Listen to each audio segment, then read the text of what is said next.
Hello friends, welcome back our educational channel. आज आपण वित्त आयोग या टॉपिकवर आधारित 21 क्वेश्चन कव्हर करणार आहे, जे आपल्याला परीक्षेमध्ये उपयोगी पडतील। चला तर मग स्टार्ट करूया। तर बघा, वित्त आयोगाच्या शिफारसी राज्यघटनेच्या कोणत्या कलमामध्ये दिलेल्या आहे? प्रश्न एकदा व्यवस्थित वाचा।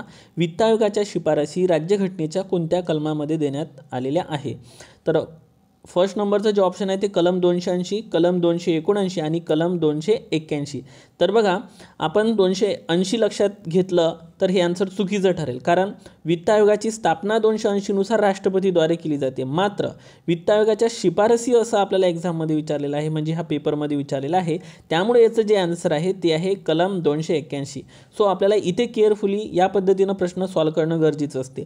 नाहीतर बघा, घाईघाईमध्ये आपण 280 करून पुढच्या क्वेश्चनवर जातो आणि इथेच आपला लॉस होतो। सो लक्षात घ्या, वित्त आयोगाच्या शिफारसी राज्यघटनेच्या कोणत्या कलमामध्ये आहे? शिफारसी विचारलं म्हणून आन्सर नंबर जे आहे ते आहे 3 नंबर। मात्र स्थापना जर विचारली असती वित्त आयोगाची तर ते कलम 280 नुसार। ओके, तर इथे तुम्ही लक्षात घ्या। त्यानंतर बघा, 15व्या वित्त आयोगाच्या शिफारसीच्या अंमलबजावणीचा कालावधी कोणता आहे? तर ऑप्शन 2015 ते 2020, 2020 ते 25, 2020 ते 2030 आणि 2025 ते 2030 दिलेला आहे। तर बघा, याचं जे राईट आन्सर आहे ते आहे 2 नंबरचं, म्हणजे 2020 ते 2025 पर्यंत वित्त आयोगाच्या 15व्या वित्त आयोगाचा काय आहे? कालावधी आहे। 15व्या वित्त आयोगाचे अध्यक्ष हे NK सिंग हे आहेत। तर सचिव जे आहे ते सचिव आहे अरविंद मेहता। तर हे दोन्ही व्यक्ती तुम्हाला लक्षात ठेवायचं आहे। अरविंद मेहता सचिव आहेत। ओके, आणि लक्षात घ्या, 15वा वित्त आयोग जो आहे, या 15व्या वित्त आयोगाची स्थापना 2017 मध्ये करण्यात आलेली होती। मात्र कालावधी जो आहे तो 2020 ते 2025 पर्यंत आहे। त्यानंतर बघा, प्रश्न तिसरा दिलेला आहे, वित्त आयोगाबाबत अयोग्य म्हणजे चूक नसलेले म्हणजे आपल्याला बरोबर विधान ओळखायचे आहे। तर पहिलं विधान जे आहे, वित्त आयोग अर्धन्यायिक संस्था आहे। ऑब्वियसली बरोबर आहे, अर्धन्यायिक संस्था आहे। राष्ट्रपती दर 5 वर्षांनी वित्त आयोगाची स्थापना करतात आणि एक प्लस पॉईंट इथे लक्षात घ्या, त्यांना आवश्यक वाटेल तेव्हा सुद्धा ते आयोगाची स्थापना करू शकतात। त्यामुळे दुसरं पण स्टेटमेंट इथे बरोबर आहे। त्यानंतर बघा, क नंबरचं स्टेटमेंट दिलेलं आहे, आयोग स्वतःची कार्यपद्धती स्वतःच निश्चित करते। सो क नंबरचं जे ऑप्शन आहे ते सुद्धा इथे बरोबर आहे। त्यामुळे हे तिन्ही स्टेटमेंट काय आहे? बरोबर आहे। त्यामुळे आन्सर जे आहे ते आहे वरील सर्व। तर हे तिन्ही पॉईंट तुम्ही इथे लक्षात घ्या। त्यानंतर बघा, क्वेश्चन नंबर 14 दिलेला आहे, वित्त आयोगामध्ये एक अध्यक्ष व अन्य 4 सदस्य असतात। अगदी बरोबर आहे। त्यानंतर बघा, त्यानंतर पुढचा पॉईंट म्हटलेला आहे, त्यांची नियुक्ती राष्ट्रपती करतात। बरोबर आहे, वित्त आयोगाचे एक अध्यक्ष आणि 4 सदस्य असतात आणि त्यांची नियुक्ती राष्ट्रपतीमार्फत केली जाते। लक्षात घ्या, वित्त आयोगाची स्थापनासुद्धा राष्ट्रपती करतात। आणि एक पॉईंट म्हटला आहे की जे हे अध्यक्ष आणि सदस्य वगैरे दिलेले आहे ते पुनर्नियुक्तीसाठी पात्र नसतात असं इथे म्हटलेलं आहे। तर हे स्टेटमेंट चुकलेलं आहे, ते पुनर्नियुक्तीसाठी काय असतात? पात्र असतात। तर हा अत्यंत महत्त्वाचा पॉईंट आहे, हे तुम्ही इथे लक्षात घ्या, कारण एक्झाममध्ये हेच कीवर्ड असतात आणि इथेच आपल्या मिस्टेक होत असतात। सो आपल्याला ते क्लिअर करायचं आहे। लक्षात घ्या, ते पुनर्नियुक्तीसाठी पात्र असतात। तर म्हणून याचं जे आन्सर आहे, क सोडून सर्व बरोबर आहे, म्हणजे ब स्टेटमेंट बरोबर आहे, मात्र क चुकलेलं आहे। त्यानंतर पुढे जाऊ आपण। त्यानंतर बघा, 5व्या नंबरचा क्वेश्चन दिलेला आहे, खालीलपैकी बिनचूक जोडी ओळखायची आपल्याला। ओके, सो प्रश्न आहे, नीती आयोग घटनात्मक आयोग नाही असं म्हटलेलं आहे। तर बरोबर आहे, नीती आयोग हा घटनात्मक आयोग नाही आहे। त्यानंतर वित्त आयोग घटनात्मक आयोग आहे। अगदी बरोबर आहे, वित्त आयोग हा घटनात्मक आयोग आहे। कलम 280 नुसार वित्त आयोगाची स्थापना केली जाते। लक्षात घ्या, 280 नुसार। त्यानंतर म्हटलं आहे, अनुसूचित जमाती आयोग बिगर घटनात्मक आयोग आहे। तर हे स्टेटमेंट चुकलेलं आहे, तो सुद्धा घटनात्मक आयोग आहे। त्यामुळे लक्षात घ्या, याचं जे आन्सर आहे अ आणि ब बरोबर असायला पाहिजे। ओके, सो नीती आयोग घटनात्मक आयोग नाही, बरोबरच आहे। वित्त आयोग घटनात्मक आयोग आहे। ओके, घटनात्मक आयोग आहे, बट लक्षात घ्या, अनुसूचित जमाती जो आयोग आहे हा घटनात्मक आयोग असं पाहिजे होतं, बट तिथे रॉंग दिलेलं आहे। सो आन्सर नंबर जे आहे स्टुडंट 5ला पाहिजे, आन्सर नंबर 3। ओके, त्यानंतर पुढे जाऊ आपण नेक्स्ट।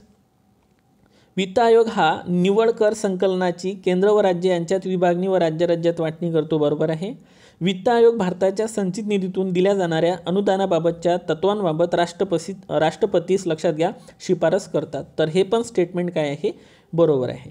सो आन्सर नंबर आहे दोन्ही बरोबर। ओके, तर हे पण इथे तुम्ही लक्षात घ्या। त्यानंतर बघा, 7 नंबरचा क्वेश्चन काय म्हणतो, वित्त आयोगाबाबत चुकीचे विधान ओळखा। आयोग आपला अहवाल राष्ट्रपतीला सादर करतात। ओके, एक स्टेटमेंट दिलं आहे आणि राष्ट्रपती अहवाल दोन्ही सभागृहांपुढे मांडतो। तर हे दोन्ही स्टेटमेंट जे आहे ते बरोबर आहे. आता आपल्याला एक्झाममध्ये काय येऊ शकते की वित्त आयोग आपला अहवाल संसदेत सादर करतो असं जर थेट वाक्य आलं तर हे विधान चुकीचं ठरणार आहे. ओके, कारण वित्त आयोग जो अहवाल आहे तो राष्ट्रपतीला सादर केला जातो आणि राष्ट्रपतीनंतर मग दोन्ही सभागृहा पुढे मांडते. तर इथे दोन्ही जे स्टेटमेंट आहे ते बरोबर आहे, बट आपल्याला चुकीचं विधान विचारलं होतं आणि चुकीचं एक पण नाही, त्यामुळे आन्सर नंबर जे आहे 4. ओके, सो इथं लक्षात घ्यायचं आहे 7चं जे आन्सर आहे 7व्या प्रश्नाचं ते आहे 4थ्या नंबरचं. ओके, त्यानंतर पुढे बघा प्रश्न 8वा. वित्त आयोगाच्या सदस्यांची अर्हता, लक्षात घ्या अर्हता म्हणजे पात्रता, तर राष्ट्रपती निश्चित करतात असं म्हटलेलं आहे. आणि दुसरं स्टेटमेंट आहे वित्त आयोगाचे अध्यक्ष सदस्यांच्या निवडीची प्रक्रिया घटनेत दिलेली आहे. तर या प्रश्नाचं जे उत्तर आहे लक्षात घ्या योग्य विधान विचारलेलं आहे आणि एकही विधान योग्य नाही आहे, म्हणजे दोन्ही विधान इथे जे आहे ते चुकलेले आहे. का तर बघा वित्त आयोगाच्या सदस्यांची अर्हता राष्ट्रपती नाही तर संसद ठरवते. कोण ठरवते? संसद. आणि वित्त आयोगाच्या सदस्यांचा अध्यक्षांची प्रक्रिया निवडीची प्रक्रिया घटनेत दिलेली नाही आहे, त्यामुळे दोन्ही जे स्टेटमेंट आहे इथे ते चुकलेले आहे. सो तुम्हाला इथे हे करेक्शन करायचं आहे. आणि एक लक्षात घ्या वित्त आयोगाची स्थापना राष्ट्रपती करतात, त्यांची अध्यक्ष सदस्यांची नेमणूकसुद्धा राष्ट्रपती करतात, मात्र इथे कीवर्ड इम्पॉर्टंट आहे वित्त आयोगाचे सदस्यांची जी अर्हता आहे पात्रता आहे ते संसदमार्फत ठरवली जाते आणि त्यांच्या निवडीची प्रक्रिया घटनेत दिलेली नाही आहे, त्यामुळे हे दोन्ही स्टेटमेंट इथं चुकीचे होते. सो आन्सर नंबर जे आहे 8चं ते आहे 4थ्या क्रमांकाचं, तर इथे तुम्ही लक्षात घ्या. त्यानंतर पुढे बघा क्वेश्चन नंबर 9 दिलेला आहे वित्त आयोगाचे अध्यक्ष व सदस्य अर्हता व पात्रतेबाबत पुढील विधाने आपल्याला काय घ्यायचे आहे लक्षात घ्यायचे आहे. तर बघा मग काय काय पात्रता पाहिजे. वित्त आयोगाचा सदस्य होण्यास व्यक्तीस किमान वयाची पात्रता नाही म्हणते, बरोबर आहे, किमान वयाची अट दिलेली नाही आहे. त्यानंतर ब स्टेटमेंट आहे त्या व्यक्तीस सरकारी वित्त व लेखा प्रणालीचे विशेष ज्ञान असावे, अगदी बरोबर. त्यानंतर क अर्थशास्त्रातील विशेष ज्ञान असलेली व्यक्ती असावी आणि उच्च न्यायालयातील न्यायाधीश होण्यास पात्र असावे. सो वरील सर्व, तर एवढ्या पात्रता आवश्यक आहे. ओके, सो लक्षात घ्यायचं आहे तुम्हाला, ह्या पात्रता तुम्ही लक्षात घ्या. त्यानंतर बघा 10वा क्वेश्चन आहे वित्त आयोगाच्या शिफारसीची तरतूद कलम 281 मध्ये. आपण सुरुवातीलाच हा क्वेश्चन बघितला, त्यामुळं अ स्टेटमेंट बरोबरच आहे. त्यानंतर ब स्टेटमेंट काय म्हणते बघा वित्त आयोगाच्या शिफारसी या केवळ सल्लागार स्वरूपाच्या असतात, अगदी बरोबर. आणि त्यानंतर काय म्हटलेलं आहे शिफारसी या बंधनकारक नसतात, सरकारवर त्या बंधनकारक नसतात, तर क स्टेटमेंटसुद्धा काय आहे बरोबर आहे. त्यामुळं चुकीचं विचारलं होतं आणि एक पण याच्यातलं चुकीचं नाही आहे. सो आन्सर नंबर आहे 4, यापैकी एकही नाही. सो तिन्ही जे स्टेटमेंट आहे ते बरोबर आहे, हे तुम्ही इथे लक्षात घ्या. ओके, पुन्हा एकदा घेऊ आपण. वित्त आयोगाच्या शिफारसीची तरतूद कलम 281 मध्ये आहे. वित्त आयोगाच्या ज्या शिफारसी आहे ह्या केवळ सल्लागार स्वरूपाच्या असतात आणि शिफारसी या सरकारवर बंधनकारकसुद्धा नसतात, तर हे ते लक्षात घ्या. त्यानंतर बघा पंचायती व नगरपालिकेमध्ये वित्त आयोगाची तरतूद कोणत्या कलमामध्ये दिलेली आहे, तर अनुक्रमे विचारलेलं आहे, हे लक्षात घ्यायचं आहे आपल्याला. तर अनुक्रमे म्हणजे एक पंचायतीचा सुरुवातीला आपल्याला कलम हवी आणि नंतर नगरपालिकेची. तर बघा मग 243 एच दिलेला आहे, वाय त्यानंतर आय दिलेला आहे, त्यानंतर 243 आय, त्यानंतर 243 वाय दिलेला आहे आणि एच आणि एक्स दिलेला आहे. तर याचं जे आन्सर आहे राईट ते लक्षात घ्या 3 नंबरचं, कारण पंचायतीसाठी जो वित्त आयोग आहे तो 243 आयनुसार आहे, तर नगरपालिकांमध्ये जो वित्त आयोग आहे तो 243 वायनुसार आहे. सो इकडे आय लक्षात ठेवायचा आणि इकडे वाय. तर हा प्रश्न आपल्यासाठी इम्पॉर्टंट आहे. त्यानंतर बघा पुढे जाऊ आपण.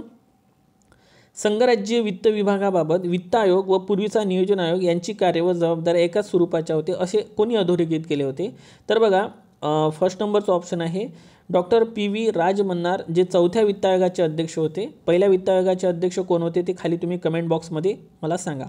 पहिला वित्त आयोग 1951 मध्ये स्थापन झाला होता, तर तुम्हाला सांगायचं आहे की पहिल्या वित्त आयोगाचे अध्यक्ष कोण होते. आणि बघा हे जे स्टेटमेंट आहे ते PV Rajamannar, doctor PV Rajamannar यांचं आहे, जे 4थ्या वित्त आयोगाचे अध्यक्ष होते. त्यानंतर पुढे जाऊ आपण. नेक्स्ट बघा जोड्या लावायच्या आहे आपल्याला.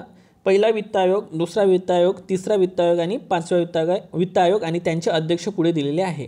तर बघा 13चं जे आन्सर आहे स्टुडंट ते आहे 2 नंबरचं, म्हणजे पहिल्या वित्त आयोगाचे अध्यक्ष होते KC नियोगी. दुसऱ्या वित्त आयोगाचे अध्यक्ष जे होते लक्षात घ्या ते होते K संतानम. त्यानंतर तिसऱ्या वित्त आयोगाचे अध्यक्ष जे होते ते होते महावीर त्यागी आणि 5वा जो वित्त आयोग आहे त्या 5व्या वित्त आयोगाचे अध्यक्ष होते ते होते AK चंदा. तर या पद्धतीनं समोरासमोर ज्या जोड्या आहे ओके लक्षात घ्या. 1 मिनटं करेक्शन करू आपण. 13चं जे आन्सर आहे स्टुडंट ते आहे 2 नंबरचं. तर 2 नंबर बघा समोरासमोर नाही आहे, फर्स्ट आणि सेकंड जे आहे हे समोरासमोर आहे. आणि बघा इथे थर्डला जे आहे थर्डला 4 नंबर पाहिजे म्हणजे चंदा आणि 5वे जे आहे ते आहे महावीर त्यागी. सो या पद्धतीनं हवा. ओके, तर बघा मग एकदा पुन्हा बघू आपण. पहिला वित्त आयोग म्हटलं तर के सी नियोगी, दुसरा म्हटलं तर के संतानम, तिसरा वित्त आयोग म्हटलं तर ए के चंदा आणि पाचवा वित्त आयोग जर म्हटला तर ते आहे महावीर त्यागी. तर या पद्धतीने त्याचा आन्सर असायला पाहिजे. ओके, त्यानंतर पुढे जाऊ आपण. चुकीची जोडी ओळखा. ओके, वित्त आयोग दिलेले आहे आणि त्याचे स्थापना वर्ष दिलेले आहे. तर 14वा प्रश्न जे आहे याचं जे आन्सर आहे 4 नंबरचं. कसं बघूया. दुसरा वित्त आयोग 56 मध्ये स्थापन झाला, कारण आताच सांगितलं मी तुम्हाला पहिला वित्त आयोग 51ला स्थापन झाला होता. चौथा वित्त आयोग 64ला स्थापन झाला. 12 वित्त आयोग 2003ला स्थापन झाला. मात्र 13वा वित्त आयोग जो आहे हा 2009ला नाही तर 2000, लक्षात घ्या, 2007ला स्थापन करण्यात आला होता. त्यामुळं जे चौथ्या क्रमांकाचं जे ऑप्शन आहे ते इथे चुकलेलं आहे. ओके, त्यानंतर पुढे जाऊ आपण. 13वा क्वेश्चन तुम्ही क्लिअर केला असेल. ओके, त्यानंतर पुढे जाऊ आपण नेक्स्ट. 14व्या वित्त आयोगाचे अध्यक्ष कोण होते. डेफिनेटली 3 नंबरचा ऑप्शन आहे वाय व्ही रेड्डी, हे 14व्या वित्त आयोगाचे काय होते, अध्यक्ष होते. ठीक आहे, त्यानंतर 15व्या वित्त आयोगाबाबत योग्य विधान ओळखायचं आहे आपल्याला. स्थापना नोव्हेंबर 2017मध्ये, मी सुरुवातीला सांगितलं 2017ला स्थापना झाली होती. दुसरं स्टेटमेंट बघा, म्हणजे पहिलं स्टेटमेंट बरोबर आहे. दुसरं स्टेटमेंट आहे आयोगाचे अध्यक्ष अरविंद मेहता, चुकलेलं आहे, ते तर सचिव आहेत. आणि आयोगाचे सचिव अशोक लाहिरी म्हटलं तर बघा अरविंद मेहता हे सचिव आहे, त्यामुळे तिसरं पण स्टेटमेंट इथं चुकलेलं आहे. कारण आयोगाचे अध्यक्ष एन के सिंग, लक्षात घ्या कोण होते, एन के सिंग. ओके, एन के सिंग आहेत. तर आयोगाचे सचिव कोण आहेत तर ते आहे अरविंद मेहता. त्यामुळं 2 आणि 3 स्टेटमेंट चुकलेलं आहे. सो ॲन्सर कोणतं असायला पाहिजे, तर ॲन्सर नंबर बघा 2 नंबर, 16ला 2, म्हणजे फक्त अ बरोबर आहे, कारण 2 स्टेटमेंट इथे चुकलेले आहे. कारण 15 वित्त आयोगाचे अध्यक्ष हे एन के सिंग आहेत तर सचिव अरविंद मेहता आहेत. ओके, त्यानंतर बघा 2 ते 3 क्वेश्चन राहिलेले आहे. 15व्या वित्त आयोगानुसार राज्यांना केंद्रीय कर महसुलातील हिस्सा हा 41% आहे, अगदी बरोबर आहे. आणि बी स्टेटमेंट आहे 41 पैकी सर्वाधिक वाटा मध्य प्रदेश राज्याला आहे. तर इथे जे हे स्टेटमेंट आहे बघा, इथे जे हे स्टेटमेंट आहे चुकलेलं आहे, कारण यापैकी सर्वाधिक वाटा जो आहे तो उत्तर प्रदेशला आहे, लक्षात घ्या. त्यानंतर पुढे जाऊ आपण.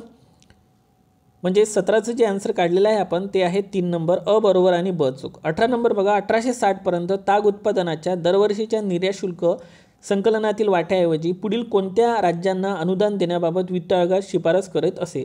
तर ते 4 राज्य आपल्याला म्हणजे कन्फर्म माहीत पाहिजे, तर ते आहे 2 नंबरचं ऑप्शन आसाम, बिहार, ओडिशा आणि पश्चिम बंगाल. ओके, सो आसाम, बिहार, ओडिशा आणि पश्चिम बंगाल यासाठी ती तरतूद होती. आणि बघा लास्ट 3 क्वेश्चन राहिलेले आहे. 19व्या वित्त आयोग घटनेच्या कोणत्या भागात आहे म्हणते. 19 नंबरचा क्वेश्चन बघा, वित्त आयोग घटनेच्या कोणत्या भागात आहे. 19 नंबरचा क्वेश्चन आहे तो, वित्त आयोग घटनेच्या कोणत्या भागामध्ये आहे. तर तुम्हाला सर्वांना माहीत आहे वित्त आयोग घटनेच्या भाग 12मध्ये येतो. ओके, आणि त्यानंतर बघा पहिला वित्त आयोग कधी स्थापन करण्यात आला होता. आपण मगाशी बोललो की 1951मध्ये पहिला वित्त आयोग स्थापन करण्यात आलेला होता. आणि 21 नंबरचा क्वेश्चन आहे बघा, खालीलपैकी कोणास घटनात्मक दर्जा आहे. तर खालीलपैकी कोणाला घटनात्मक दर्जा आहे. तर बघा वित्त आयोग जो आहे, वित्त आयोगाला घटनात्मक दर्जा आहे. त्यानंतर निवडणूक आयोगाला सुद्धा घटनात्मक दर्जा आहे. त्यानंतर राष्ट्रीय अनुसूचित जो आपण म्हणू शकतो जाती, त्यानंतर अनुसूचित जमाती जो आयोग आहे यांनासुद्धा घटनात्मक दर्जा आहे. इथे हे ॲड करायचं राहिलं. आणि लक्षात घ्या जे केंद्रीय दक्षता आयोग आहे याला वैधानिक दर्जा आहे. सो ॲन्सर नंबर जे आहे याचं 1 नंबर पाहिजे. ओके, अ, ब आणि ड. सो आय होप की तुम्हाला हे अत्यंत महत्त्वाचे क्वेश्चन जे आहे ते तुम्हाला कळलेले असेल. ठीक आहे, I hope. Thank you so much.